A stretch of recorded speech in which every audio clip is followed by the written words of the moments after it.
Hey guys, Jasmine here, and I am going to talk about the characters of Go Ask Alice today.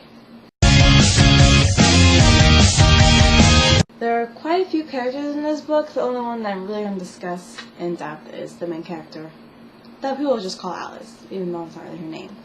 We don't know what her name is. So, initial reactions first. Okay. It wasn't amazing and it wasn't terrible. It was just okay. Since this was a diary format story, I have no problem with stories that are told in diary form. Two of my favorite books series are in diary form: Princess Diaries and The Confessions of Georgia Nicholson. But this was just very blah. I just cannot. I understand the whole, oh my goodness, the world is just unfair. My life sucks. I get that. I felt that way back when I was in middle school and high school. But honestly, even this, is a bit much. Usually when you read, at least for me, when I read stories, I sympathize for the main character at least, and I feel for her, or him. But this time I really didn't. If anything, I had more sympathy for the side characters, like her parents and her friends who actually cared about her. But, no. And the thing is, there really isn't much character development in the story, I think, anyway. Because even though she does start off 15 and maybe goes 17 or 16, I don't remember anymore, you just don't see her change in any way, shape, or form. She gets have these epiphanies or whatever, but then she just goes back to the way she was. She says, oh, I'm going to be drug-free from now on, I promise, but then 30 pages later, she's somewhere in Denver trying to get high. And I'm like, okay. It wasn't, there's nothing about her that really made her stood out as a character.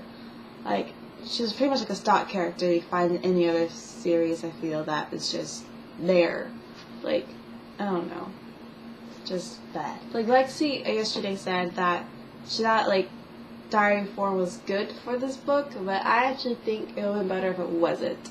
I think if it was a third point of view, whether it was limited or omniscient, I don't care. A third person would have been so much better.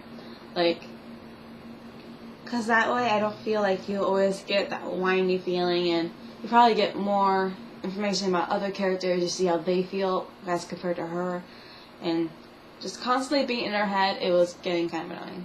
And it was just, by the third time she relapsed, it was seriously, what is the point? And then, when you get to the end, you think, okay, some development there, but then, epilogue, okay, no development. She's still the same person. It's what's the point? I guess it's trying to, scare off kids from doing drugs, because people read this in middle school or whatever, right? I never read this in school. But I did feel like I was reading it for school now, because I was, forcing myself to finish this book, because I was like, ugh. It was an easy read.